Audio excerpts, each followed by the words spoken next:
નમસ્કાર મિત્રો, સીધું ને સટના એપિસોડમાં આપણી સાથે જાણીતા અર્થશાસ્ત્રી અને ટેકનોક્રેટ ડોક્ટર જયનારાયણભાઈ વ્યાસ જોડાયા છે. જયનારાયણભાઈ, આપનું સીધું ને સટમાં સ્વાગત છે. ધન્યવાદ. જયનારાયણભાઈ, માનનીય વડાપ્રધાન આમ તો હચમચી ગયા છે, પરંતુ એમની, મારા શબ્દોમાં કહું, આપણે ઉત્તર ગુજરાતમાં જે વાત શબ્દ પ્રયોગ કરીએ છીએ, ટણી હજુ જતી નથી. એ પણ ઉત્તર ગુજરાતના જ છે, આપણે ઉત્તર ગુજરાતના છીએ, પણ આપણે વિશ્વ માનવ છીએ. એ વિશ્વમાં ડંકો વગાડે છે, પોતે જ જાણે કે પેલો ડંકો છે ને પોતે જ ફેરવે છે.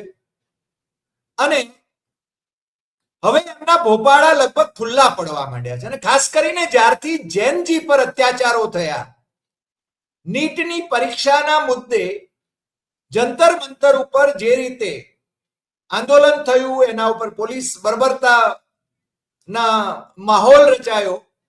એ પહેલા આ તો જાણે કે જૂનથી શરૂ થયું, પણ એના પહેલા મે મહિનાથી કોંગ્રેસના સંગઠનો એનએસયુઆઈ અને યુથ કોંગ્રેસ એ દેશના વિવિધ રાજ્યોની અંદર આ જ મુદ્દે આંદોલન કરી રહ્યા હતા. એના બધા કાર્યકર્તાઓ, નેતાઓ પોલીસ અત્યાચાર સહન કરી રહ્યા હતા, જેલ ભોગવી રહ્યા હતા, વોટર કેનન સહન કરી રહ્યા હતા. અને ગોદી મીડિયામાં એમના આંદોલન વિશે ભાગ્યે જ કોઈ શબ્દો ક્યાંય દેખાયા હોય. પરંતુ અમેરિકાથી એક તારણહાર આવે છે, એકાએક અભિજીત દીપકે નામનો, એરપોર્ટ ઉપર પોલીસ સામે ચાલીને એનું સામૈયું કાઢતા હોય જેમ, એમ આવો આવો, પધારો જી પધારો, આપને જંતર મંતર ઉપર આંદોલન કરવા માટેની, ધરણા કરવા માટેની આ મંજૂરી છે. હવે આના પહેલા એનએસયુઆઈએ જંતર મંતર ઉપર ધરણા કરવા માટેની, આંદોલન કરવા માટેની, શાંતિપૂર્ણ આંદોલન કરવા માટેની, ગાંધી ચિંધ્યા માર્ગે આંદોલન કરવા માટેની મંજૂરી માંગી હતી પોલીસ પાસે, પણ પોલીસ એ મંજૂરી આપતી નહોતી. એમાં વળી એક ખાબક્યા, જેમને રાષ્ટ્રદ્રોહી ગણીને એનએસએમાં નાખ્યા હતા, એવા સોનમ વાંગચુક, અમિતભાઈ ની મહાનતા જુઓ કે એમણે જોધપુર જેલમાં એમને એર કન્ડિશન રૂમમાં રાખ્યા મહિનાઓ સુધી, સાહેબી આપી, અને પછી જ એને સુપ્રીમ કોર્ટમાં મામલો આવે એ પહેલા જ માનનીય ગૃહમંત્રીએ, એટલે મોદીજીની જ આમ તો ઈચ્છા મુજબ જ હોય બધું, કારણ કે મોદી વિના તો કઈ પાંદડું હલતું નથી ભાજપમાં અથવા કેન્દ્ર સરકારમાં. એટલે એનએસએ માંથી એમને છે ને એમની સામે જે આરોપ હતા એ બધા આરોપ પાછા ખેંચી લઈને એમને છોડી મૂકવામાં આવ્યા. અને ચમત્કાર એવો થયો કે સોનમ વાંગચુક એમના કયાગરા થઈ ગયા. આમે ભાજપ અને આરએસએસ ના પરિવારમાંથી તો હતા જ હતા, પણ એમના પત્ની અને એમ આવ્યા દિલ્હી જંતર મંતર ઉપર અને ઉપવાસ ઉપર બેઠા. જે રીતે એમને હોસ્પિટલમાં દાખલ કરવામાં આવ્યા, પોલીસ ઊંચકી ગઈ, પાછા 5 સ્ટાર 7 સ્ટાર હોસ્પિટલમાં એમને લઈ જવામાં આવ્યા. એમણે પાછું જેપી નડ્ડા અને જીતેન્દ્રસિંહ એમણે એમના પારણા કરાવ્યા. અહીંયા આઈસાની નેહા બોરા અને એમના સાથીઓ એ ઉપવાસ કરતા હતા, પણ એ તો ક્યાંય છે ને ચિત્રમાં આવતા નહોતા, ટીવી ઉપર એ દેખાતા નહોતા. માત્ર સોનમ વાંગચુક અને અભિજીત દીપકે એ જ ટીવી મીડિયાની અંદર દેખાયા કરતા હતા. અને આંદોલનકારી વિદ્યાર્થીઓ, આંદોલનમાં કઈ તોફાન મચ્યું હોય એવું તો દેખાયું નહીં. પણ 20મી જુલાઈએ જે રીતે પોલીસ એમના ઉપર અત્યાચાર કરે, જે રીતે વિદ્યાર્થીઓ અને વિદ્યાર્થીનીઓ ઉપર અત્યાચાર થયા, એમના સમર્થકો ઉપર અત્યાચાર થયા, પેલેટ છોડવા, એનાથી ગોળીબાર કરાયા. બિહારમાં સિવાનમાં AK-47 નો ઉપયોગ થયો. પહેલા તો સરકાર કે આવું કઈ બન્યું જ નથી, સંસદમાં આવા જુઠ્ઠાણાઓ કે છે, પણ ત્યાર પછી મોદી અને શાહ એ સંસદ પરિસરમાં આવતા હોવા છતાં અને ગોદી મીડિયાના પત્રકારો એમની સાથે હસી હસીને લડી લડીને વાતો કરતા હોવા છતાં એ સંસદ ગૃહમાં આવીને આના વિશે વાત નથી કરી શકતા. હવે આ બધો ઘટનાક્રમ એ મને અન્ના હજારેના એ આંદોલન એની થોડીક યાદ દેવડાવે છે. પણ આપ તો બંને આંદોલનોને બહુ સારી રીતે જાણતા રહ્યા છો. અગાઉ ગુજરાતમાં પણ જે આંદોલનો થયા છે એની વાત ભારતીય જનતા પાર્ટી વાળા ઉછળીને કરી રહ્યા છે અત્યારે, કે નવનિર્માણ આંદોલન જ્યારે અમે કોલેજના પહેલા વર્ષમાં હતા ત્યારે તે થયેલું, ત્યારે એમ કે આટલા બધા વિદ્યાર્થીઓ, આટલા બધા લોકોને ગોળીએ દેવાયા હતા અને ચિમનભાઈની સરકાર જે જવું પડ્યું હતું. હવે એ જ ચિમનભાઈની આંગળી પકડીને બાબુભાઈ જશભાઈની સરકાર બની હતી કિમલોપના ટેકાથી, અને એ જ ચિમનભાઈ 1990માં ભારતીય જનતા પાર્ટીને સત્તામાં લઈ આવ્યા હતા, સાથે લઈ આવ્યા હતા. આ વાત છે ને આ લોકો ભૂલી જાય છે, કાં તો અનુકૂળતા પ્રમાણે જ વાતો કરે છે. તો આ બધા ઘટનાક્રમને જોતા અને મોદી જે રીતે એક્સપોઝ થઈ ગયા છે, અને આજે છેલ્લા પરિણામો જે આવ્યા છે ગુજરાતમાં, તો માંજલપુરમાં ભારતીય જનતા પાર્ટી જીતે તો એમાં કઈ બહુ આશ્ચર્ય આપણને નથી થતું, કારણ ગુજરાત ગુજરાત છે. પણ બિહારમાં ભારતીય જનતા પાર્ટીના રાષ્ટ્રીય અધ્યક્ષની જે બેઠક ખાલી થઈ એ પણ મોદી બચાવી નથી શક્યા. પીકે જીત્યા ત્યાં. અને મધ્યપ્રદેશમાં દતિયામાં પણ ભારતીય જનતા પાર્ટીનો ઉમેદવાર હારી જાય અને કોંગ્રેસનો ઉમેદવાર જીતી જાય તો આ મને લાગે છે કે મોદીને સણસણતો તમાચો છે. હવે એના સંદર્ભમાં મોદી જે રીતે એક્સપોઝ થઈ રહ્યા છે અને છતાંય ટણી છોડતા નથી, તો આ ઘટનાક્રમને આપ કઈ રીતે જુઓ છો એનું વિશ્લેષણ આપની પાસેથી જાણવા માટે અમે ઉત્સુક છીએ. સાથે સાથે આપ અર્થશાસ્ત્રી છો, ટેકનોક્રેટ છો, એટલે આપણે તો વિમાનોની પૂજા કરવા માટે રાજનાથસિંહ જાય છે. આપણે બધા ધાર્મિક છીએ. બેરિસ્ટર સાવરકરની જેમ આપણે નાસ્તિક નથી. ઈશ્વરમાં આપણને શ્રદ્ધા છે, કોઈક સ્વરૂપે છે ઈશ્વર, એવું માનીએ છીએ. હું તો માનું છું કમસે કમ. સાવરકરની જેમ હું નાસ્તિક નથી. સાવરકરની જેમ હું એમ માનતો નથી કે ગોમાંસ ખાઈ શકાય, કારણ કે ગાયને આપણે પવિત્ર માનીએ છીએ. પણ આ લોકોના આરાધ્ય પુરુષો ગોડસે છે અથવા સાવરકર છે. આ બધા પરિપ્રેક્ષ્યમાં અને અર્થતંત્ર જે રીતે ખાડે જઈ રહ્યું છે એના સંદર્ભમાં આપ શું માનો છો એ આજે આપ મોકળાશથી આપણી ચેનલ ઉપર આપણા દર્શકોને જણાવો એવો અનુરોધ છે. જય નારાયણ. ધન્યવાદ હરિભાઈ. આપે સરસ મજાની ભેળ બનાવી. એને ચોપાટીની ભેળ કેવી કે સીજી રોડની એ મને નથી સમજાતું, કારણ કે અમુક ઇન્ગ્રેડિયન્ટ્સ ચોપાટીની ભેળમાં નથી હોતા જે સીજી રોડની ભેળમાં હોય છે. પણ ભેળ ભેળ છે. અને આ વખતે પશ્ચિમ બંગાળમાં પણ ચૂંટણી દરમિયાન એ ભલે ત્યાંની સ્થાનિક ભાષામાં જે કહેવાતું હોય, પણ સાહેબે પણ ભેળ ખાધી. એટલે ભેળ એ બહુ અગત્યની વસ્તુ છે. અને એ ભેળમાં આપે જે ઇન્ગ્રેડિયન્ટ્સ મિક્સ કર્યા છે, તીખા, ખારા, તુરા, મીઠા, એ પણ એટલા જ અગત્યના છે, કારણ કે ષડરસ આપણા શરીરને પોષે છે. જેમ આપણા 6 શત્રુઓ છે એમ 6 રસ છે. તો પહેલી વાત તો એ કહીએ આપણે કે અન્ના હઝારેના આંદોલનની આપણે વાત કરી. અન્ના હઝારેના આંદોલન બાબતમાં હવે કોઈ શંકા રહેવાનું કારણ નથી, કારણ કે એના એક પ્રાયોજક શાંતિભૂષણે એમના સ્વમુખે કહ્યું છે કે મારી ભૂલ થઈ ગઈ કે આરએસએસ અને ભારતીય જનતા પાર્ટી દ્વારા પ્રેરિત આ આંદોલન, એ આંદોલનમાં અમે બધા હાથો બની ગયા. પ્રશાંત ભૂષણની વાત કરો છો? પ્રશાંત Bhushan, sorry, Shantibhushan, his father Shantibhushan.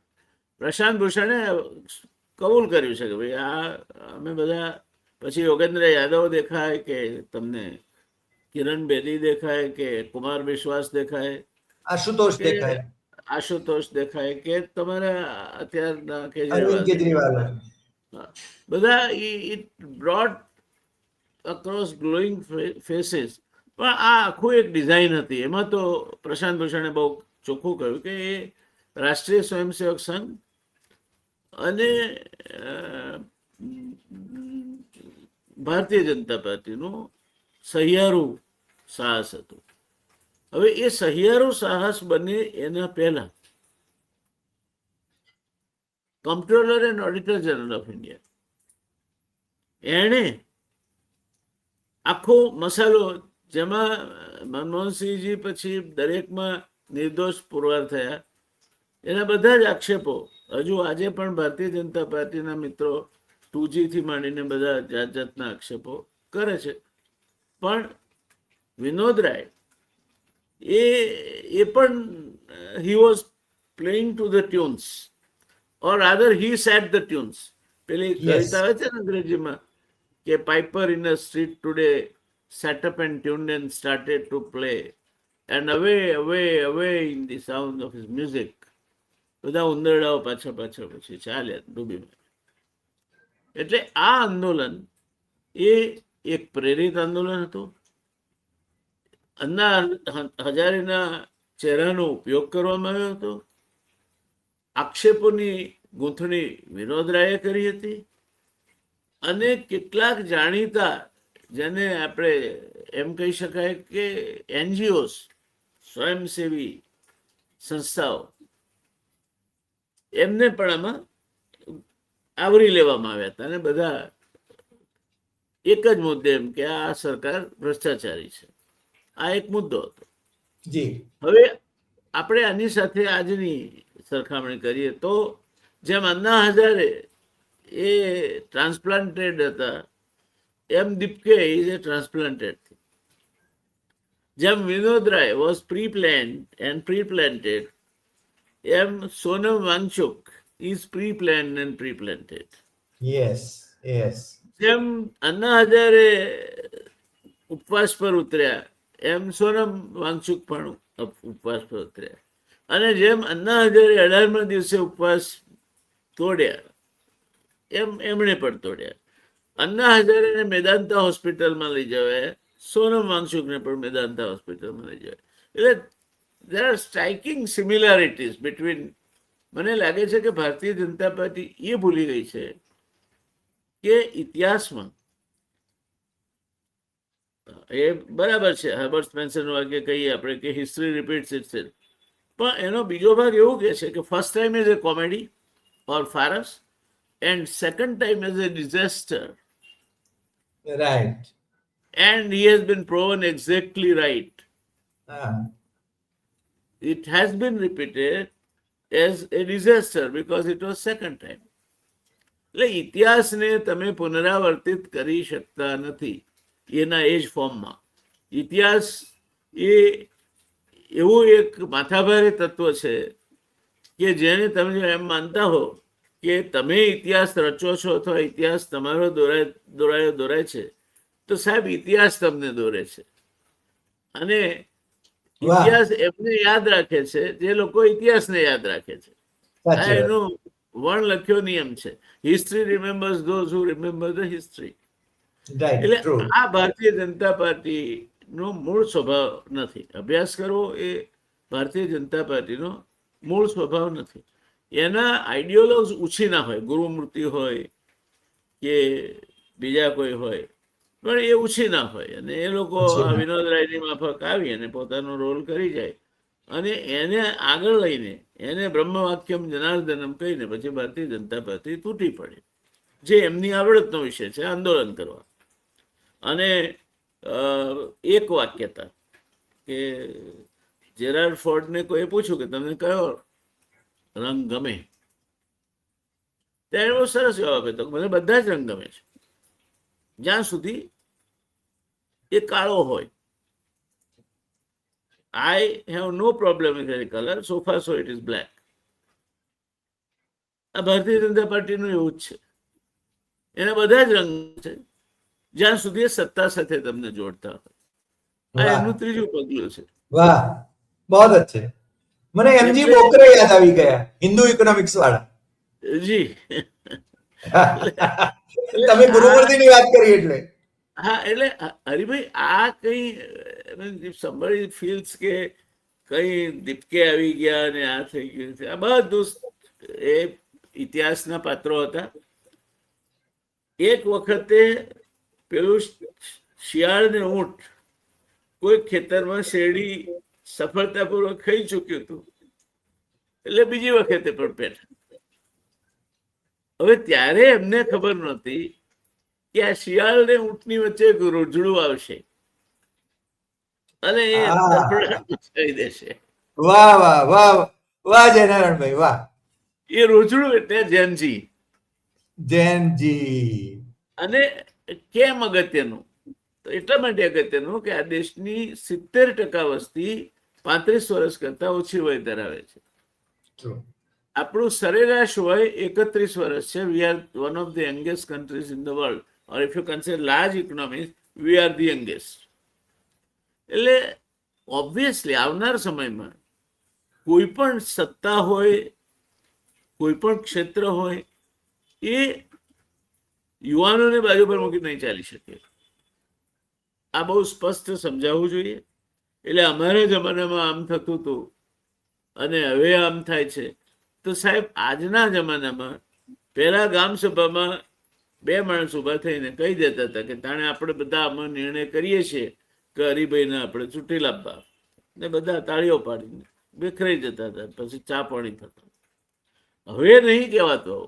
હવે જો કોઈ કહેવા જાય તો લબરમુચીઓ કોઈક ઉભો થાય કે ઉભા રહો, તમે કોણ છો? તમારા ઘરમાં તો ઉપજતું નથી તમારું, અને તમે ગમને સલાહ પાસેના નીકળ્યા છો. આ બેસતા વર્ષના રાવણામાં મેં આ અનુભવ કર્યો છે. એટલે એક ભાઈએ આ જ વાત કરી હતી. એક ભાઈએ આ જ વાત કરી હતી. બધા હસી પડ્યા હતા. આ આ શું વાત કરે છે? વધારે ને વધારે બનતું જવાનું છે. દરેક ઘરમાં બનવાનું છે, દરેક કુટુંબમાં બનવાનું છે, દરેક સમાજમાં બનવાનું છે, દરેક ગામમાં બનવાનું છે, રાજ્યમાં બનવાનું છે, અને રાષ્ટ્રમાં બનવાનું છે. Younger people will have there voice.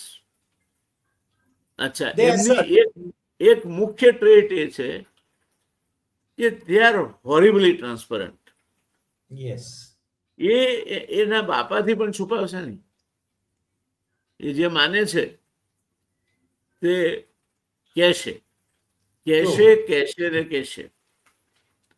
એટલે જો આરએસએસ એમ માનતું હોય કે અત્યાર સુધી એમણે જે શાખાઓમાં બ્રેન વોશિંગનું કામ કર્યું, એ જ બ્રેન વોશિંગનું મશીનરી અહીંયા આ જેન્ઝીમાં કામે લાગશે, તો they are dealing with the outdated technology.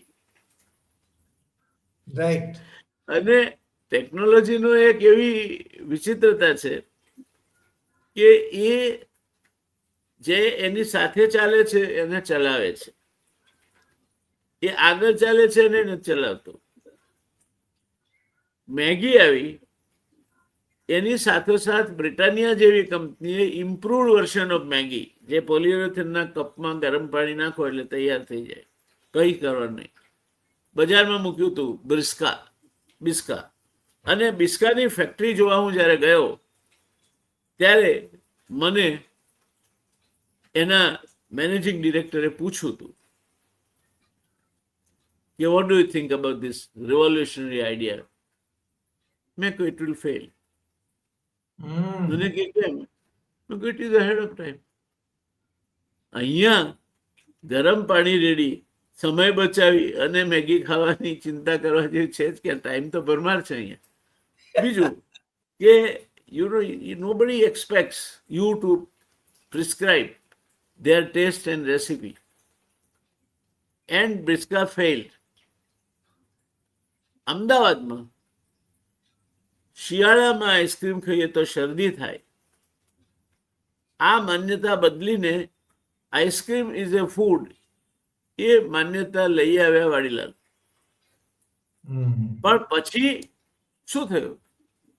Vadilal પછી જોય આવ્યો, ફેલ થયો. જોય પછી બીજો એક આઈસ્ક્રીમ આવ્યો, ફેલ થયો. હે Havmor was non Vadilal kind of ice cream. તો હવે હેવમોર ચેઇનમાં થયો, બાકી હેવમોર વોઝ સર્વ થ્રુ ધ રેસ્ટોરન્ટ. પણ વાડીલાલને પછી જોય આવ્યો, જોય ફેલ થયો. પછી આ ધર્મેન્દ્રભાઈનું સાહસ ગોકુલ, એનીથિંગ કરેગા for Gokul, and it succeeded. Gokul succeeded because Gokul was with the time. લોકો સ્વીકારી ચૂક્યા હતા કે શિયાળામાં કુલ્ફી ખવાય, શિયાળામાં આઈસ્ક્રીમ ખવાય, ice cream is a food and ice cream does not create any problems regarding any disease. બરાબર.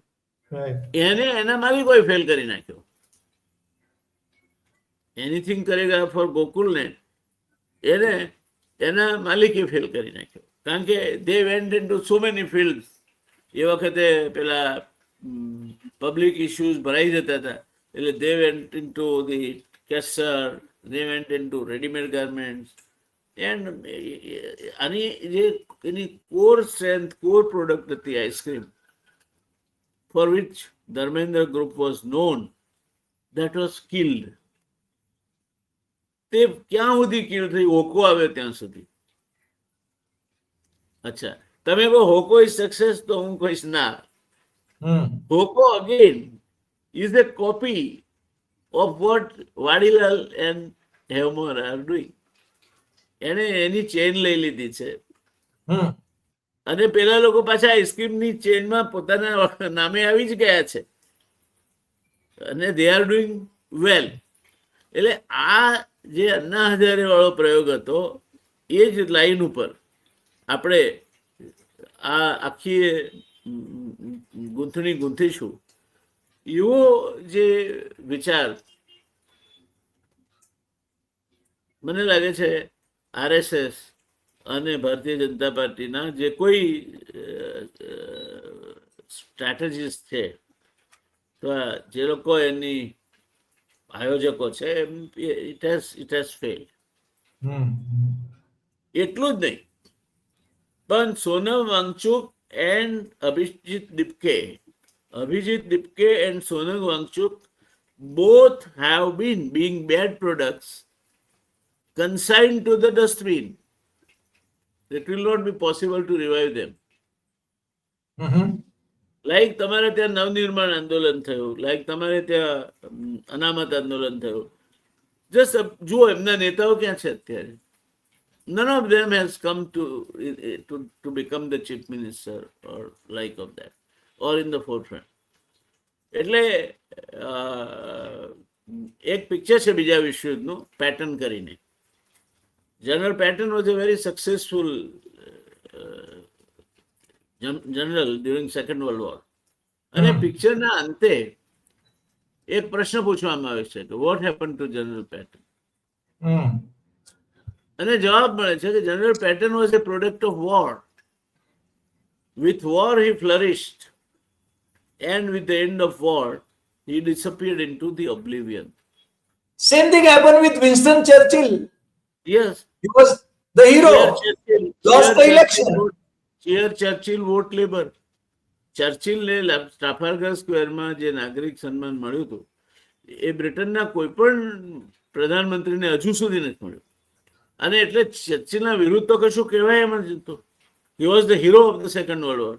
Yeah. But Labour very conveniently and shrewdly designed a slogan, cheer Churchill, vote Labour. Right. Right. Churchill યુદ્ધ માટે બરાબર એનું નેતૃત્વ હતું, so cheer Churchill because he was our hero. પણ હવે reconstruction કરવાનું છે, એમાં યુદ્ધવાળાનું કામ નથી. એના માટે somebody cool minded like Clement Attlee will be required. True. So cheer Churchill, vote Labour, one slogan. એણે ચર્ચિલને એની પાર્ટીને વાળી ચોટકીને ડસ્ટબિનમાં નાખી દે. એટલે આ જે ઐતિહાસિક સિમિલારિટીઝ છે, somehow our political parties, all included, મને તો હજુ એમાં એક્સેપ્શન કોઈ દેખાતું નથી, they don't seem to have an aptitude for learning anything. એને શીખવું જ નથી. એટલે ભારતીય જનતા પાર્ટી નહીં શીખી એકલા એવું નથી કહેવા મારે. કોઈ ને કોઈ આપણા દેશની એક પણ રાજકીય પક્ષે ભૂતકાળમાં એણે કરેલી ભૂલોમાંથી, અથવા એના પ્રતિસ્પર્ધીએ કરેલી ભૂલોમાંથી, અથવા એના પ્રતિસ્પર્ધીએ કરેલ સ્ટ્રેટેજીમાંથી શીખવાનો પ્રયત્ન નથી કર્યો. હજુ પણ you talk to Congress, for example, they talk of સેવાદળ. હવે સેવાદળનો ચીફ જો દિલ્હીમાં બેસવાનો હોય, પહેલા સેવાદળ ગામડે ગામડે જતું હતું, રમતો રમાડતા હતા. અમે ગુજરાતી 5મા 6મા ભણતા હતા ત્યારે ગીત, રાષ્ટ્રગીત, ભાવનાના ગીતો ગવડાવતા, પૂણીઓ બનાવતા શીખવાડતા, રૂલ ઓળતા શીખવાડતા, કાંતણ હરીફાઈ કરતા.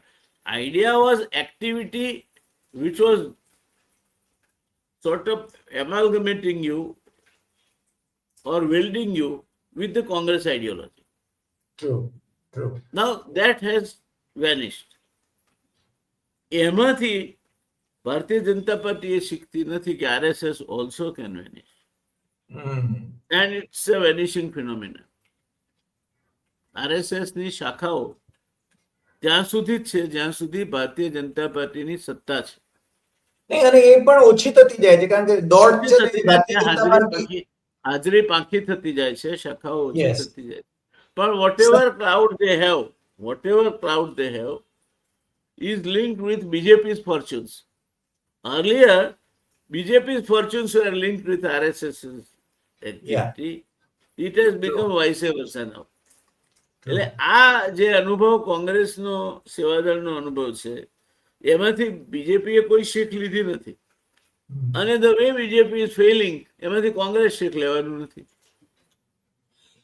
પણ અમારા જે સર્વજ્ઞ જે છે, માનનીય વડાપ્રધાન બધું જ જાણે છે અને પોતે જ બધા વિભાગો ચલાવે છે, એમની સફળતા કેટલી તમે ગણી રહ્યા છો? કારણ કે આમાં તો એ ફ્લોપ થઈ ગયા.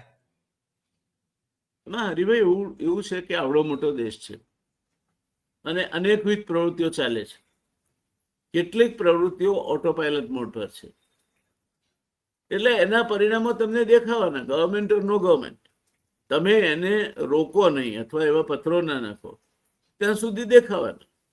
પણ જે પ્રવૃત્તિઓમાં આઈડિયોલોજીકલી સરકારનું પાર્ટિસિપેશન જરૂરી હોય, દાખલા તરીકે મનરેગા, એ રૂરલ એમ્પ્લોયમેન્ટ જનરેશન અને પોવર્ટી એલિવેશન માટેના મોડેલનું એક ઉદાહરણ. With all its best intentions and abilities, એ 100 દિવસ મિનિમમ વર્ષમાં રોજગારી પૂરી પાડશે એવું કહેતા હતા. એક્ઝેક્ટલી 49 દિવસ પૂરી પાડી શકે છે. હવે એમાંથી શીખવાના બદલે તમે એમ કહો કે વિરામજી કીમાં 125 દિવસ રોજગારી પૂરી પાડીશું, તો કાં તો તમે મૂરખ છો, કાં તો અમે મૂરખ છીએ. જે તમારા સામે આટલા વર્ષોનું ચાલેલું મોડેલ નિષ્ફળ ગયું છે, હવે તમે એને એમ કહો છો કે હવે 60% કેન્દ્ર આપશે, 40% રાજ્ય આપશે. પહેલી વસ્તુ, 40% પૈસા રાજ્ય ક્યાંથી લાવશે? તમે કેન્દ્રનું ડાબા ખભેથી ઉતારીને જમણા ખભે કર્યું, તો રાજ્યને 40%નો બોજ ક્યાંથી આપશે રાજ્ય? અને સેકન્ડ થિંગ ઇઝ કે with best of the intentions તમે 49 દિવસ સરેરાશ રોજગારી આપીશ, કે રિઝનેબલી લોંગ સ્પાન ઓફ પીરિયડ. એવું નથી કે મહિના કે 6 મહિનાની આપણે વાત કરી છે. Over 5 to 6 years plus you are averaging 49 days.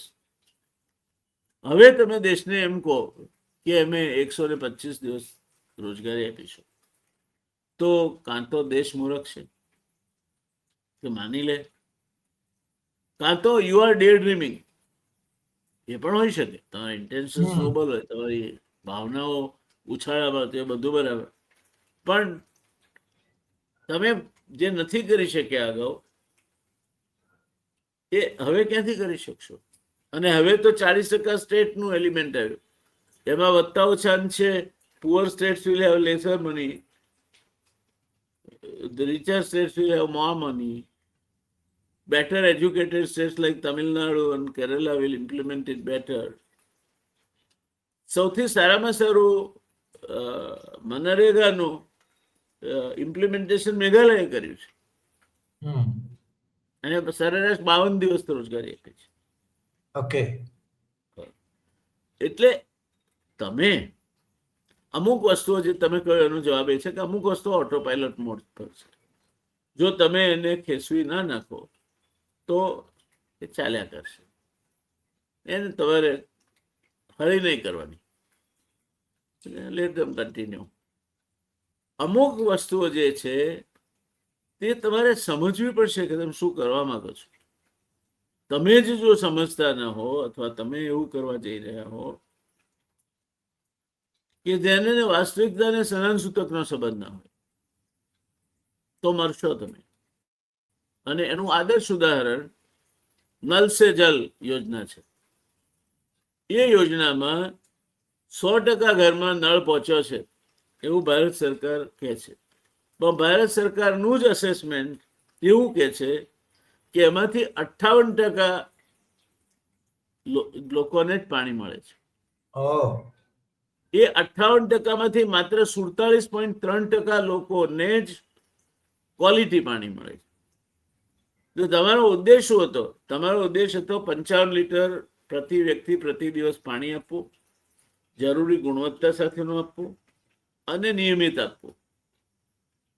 આ ઉદ્દેશ 47% જ સફળ થયો છે.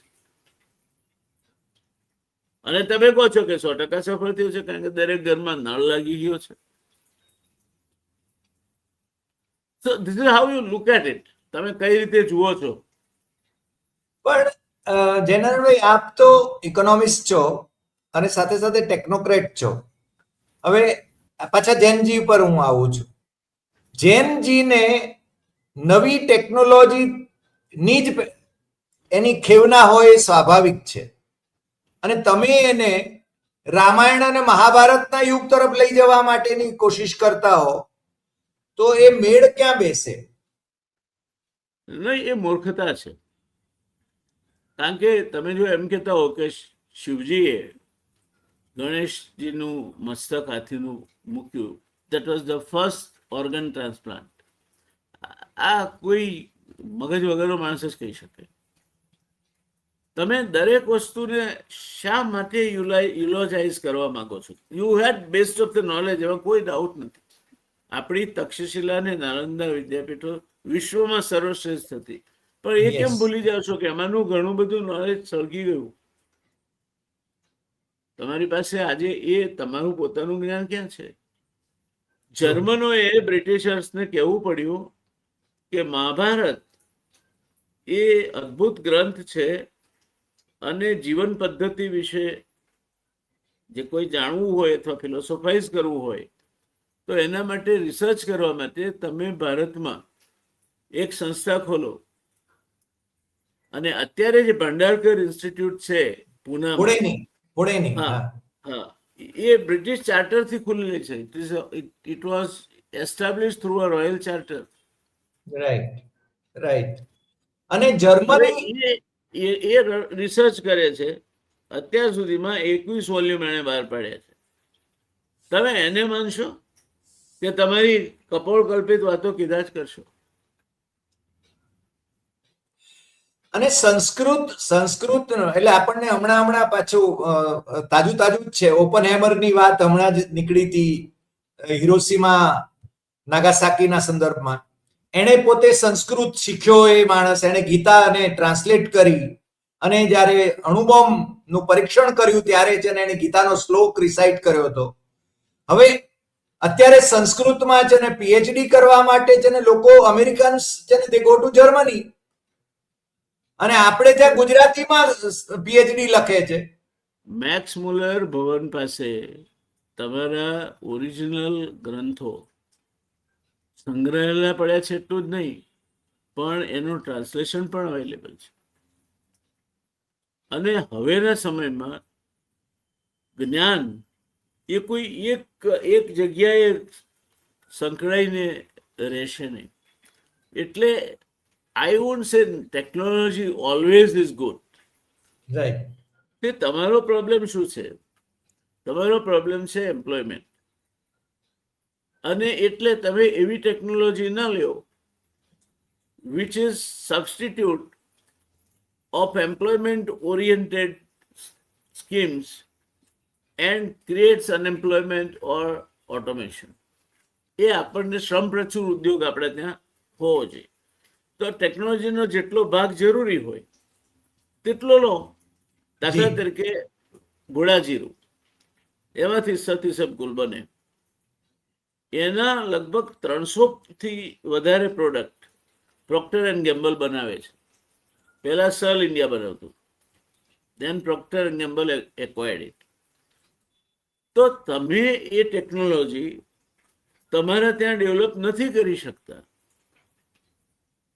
અને મજાની વાત છે કે ઘણા ગાંઠિયા ઉત્પાદકો છે ઈસબગુલના, એક્સપોર્ટર. અને આ દોડિયાઓ એટલા હોશિયાર છે કે એમની વચ્ચે કોમ્પિટિશન કરાવી અને એક જમાનામાં $4.25 નો ભાવ ચાલતો હતો કિલોનો, એ અત્યારે 90 સેન્ટે લઈ જાય છે. ઓહ, તો આનો દોષ કોને આપશો તમે? Castor is another example. Castor oil એ આખું જેમ પેટ્રોકેમિકલ્સનું રિફાઇનરી છે, એટલી બધી પ્રોડક્ટ્સ એમાંથી બને. બુલેટ પ્રૂફ પ્લાસ્ટિક એમાંથી બને. એવિએશન ગ્રીસ જે -40,000 ટેમ્પરેચરે પણ થીજી નથી જતું, that is a derivative of castor seeds. એની technology is a monopoly of 2 or 3 companies. Leader amongst them is સોલારટેક.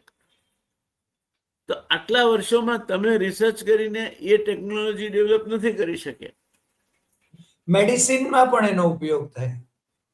It is like, એટલે હું હંમેશા કહું છું કે castor complex it is like a refinery. જેમ પેટ્રોકેમિકલ કોમ્પ્લેક્સ હોય એમ કેસ્ટર ઓઇલ કોમ્પ્લેક્સ હોય. It is like that. તો એ આપણે કેમ નથી કરી શકતા? પણ આમાં તો એવું છે જયનારાયણભાઈ, આમાં એવું છે, हमारे यहाँ पर आई को एआई को आई कहते हैं. જો આ કક્ષા હોય તમારા મિત્રની અને એ જ બધું ડિક્ટેટ કરતા હોય તો પછી શું થાય? I won't blame him for that. પણ એ હી Knowledge. મોનોપોલાઇઝિસ. No, not the least. હું આ ઉંમરે હરીભાઈ 8,000 રૂપિયા ભરી અને એઆઈ શીખ્યો. આઈ એમ એ સર્ટિફાઈડ એઆઈ પ્રોફેશનલ. કોર્સિવ કરીને હવે દુનિયાની દરેક university, Harvard, Stanford, name the university, તમને શિક્ષણ ઓનલાઈન મળે છે, પરીક્ષા Yes. ઓનલાઈન લેવાય છે. સાહેબ, અમે જર્નલિઝમ અને માસ કોમના છોકરાઓને એઆઈ નો અભ્યાસક્રમ શરૂ કરાવ્યો હતો. ને કરાવવો જોઈએ, કારણ કે તમે એને છોડીને નહીં જીવી શકો. પણ એટ ધ સેમ ટાઈમ તમે એઆઈ નો એવો ઉપયોગ ના ડેવલપ કરો કે તમારે ત્યાં માણસોની છટણી કરવી પડે. શક્ય ત્યાં સુધી True. છટણી ના કરવી પડે. અને True. જેને છટણી કરવી જ પડે એને ઓલ્ટરનેટ જોબ મળે તે વ્યવસ્થા તમારે કરવી જોઈએ. This is called planning. Right. So it is not that today, in today's world, you cannot keep anything under your thumb. You cannot keep anything under your thumb. પણ જયનારાયણભાઈ, આપણે મને લાગે છે આમ તો સમય ઘણો બધો આગળ વધી રહ્યો છે, પણ છતાં એક પ્રશ્ન મને પૂછવાનું મન થાય છે જી. કે ભારત જે રીતે યુએસ સાથે ડીલ કરે છે એમાં આપણા ખેડૂતો, આપણા ઉત્પાદનો એનો મરો થઈ રહ્યો છે અને આપણી પરિસ્થિતિ એ વિકટ થઈ રહી છે. એ બાબતમાં કેમ કોઈ બોલી નથી શકતું? કારણ કે અભ્યાસ નથી કરતા. આજે પહેલી પંચવર્ષીય યોજના તમે કરી તે વખતે average size of the farm, ખેતરનું સરેરાશ ક્ષેત્રફળ 27,000 ચોરસ મીટર હતું. આજે 7,000 ચોરસ મીટર છે અને 2035માં 5,000 ચોરસ મીટર હશે. હવે ઇકોનોમી ઓફ સ્કેલ તમે જુઓ તો અહીં 5,000 ચોરસ મીટરમાં તમે ઘઉં પકો છો અને પણ 150 એકરમાં એ લોકો ઘઉં પકવે છે. તો એક minute, I have to attend to this call.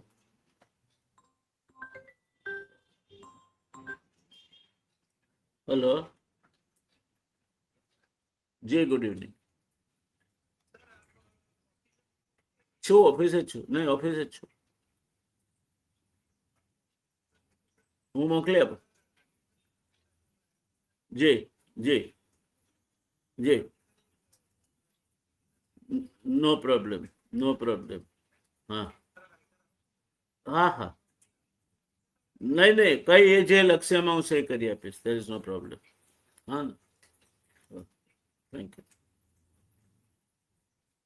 Haribhai વાત એવી છે કે આપણે વાસ્તવિકતાથી મોઢું ફેરવી લીધું છે એટલે તમે એવા દેશની વાત કરી રહ્યા છો કે જ્યાં 98.5% of the farmers are small and marginal farmers.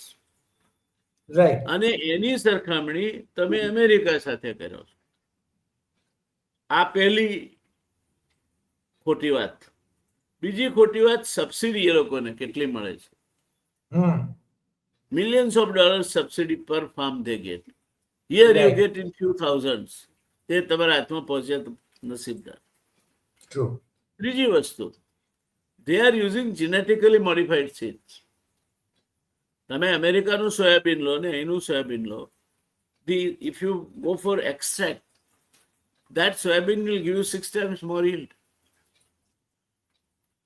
તમે આ ગડકરી લાગી પડ્યા છે ઇથેનોલ, તો એ જે કોર્ન તમારે genetically modified corn લો, તો your yield of corn oil and ethanol will be far, far, far more higher than what your sugarcane can give you. Right એટલે તમે ખેતીને સમજતા નથી અથવા સમજવા માંગતા નથી. તમે જેનેટિક કપાસ ખાઓ એટલા માટે કહું છું કે જેનેટિક કપાસ વાવીએ આપણે, પછી એમાં કપાસિયાનું તેલ નીકળે છે, ખાઈએ છીએ, તો જેનેટિક કપાસ ખાઓ છો ને તમે. રાઈટ જેનેટિક સોયાબીન ખાઓ તમે. ઇમ્પોર્ટ અને કરીને પણ પછી જેનેટિક રીંગણનો તમે વિરોધ કરો. What is this nonsense? નહીં, પણ આના ઉપર જેનારભાઈ આના ઉપર વિગતે આપણે વાત કરવી પડશે બીજા એક પણ એપિસોડમાં. આ એટલે આપણે આપણી ખેતીને ખુલ્લી મૂકીશું તો એનો મૃત્યુદંડ વાગી જશે. બીકોઝ તમે બે સરખા બળવાળા હોય, 10% 20% પ્લસ માઇનસ હોય, તો there are chances કે એ પોતાના જનૂનથી કે એનાથી જીતશે. પણ 10% ને 100% ફેર હોય તો ક્યાંથી જીતશે? I agree. એટલે ઘણી બધી વસ્તુ એવી છે કે જે સરકાર ન કરે ને તો સારું.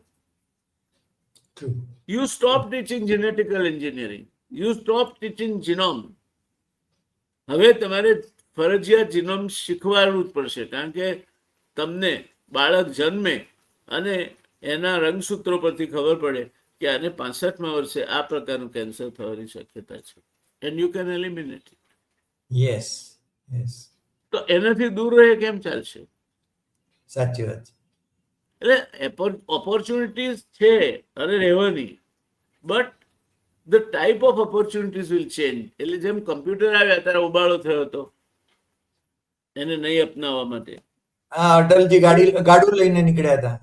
યસ, એ જ રીતે જ્યારે મોલ આવ્યા, I still remember that seminar which was held at IIM. IG was sharing it. Everybody was saying that malls will kill our market retail culture.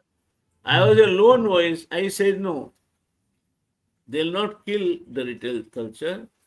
They will make the retail culture more competitive. આજે જુઓ શું થયું છે સાહેબ, મોલમાં તમને કોઈ ઉધાર નહીં આપે. મોલ વાળો તમને ઘરે ફોન કરીને નહીં કે બેન ભરી લેવા જેવું તેલ આવ્યું છે, કેટલા ડબ્બા મોકલાવું?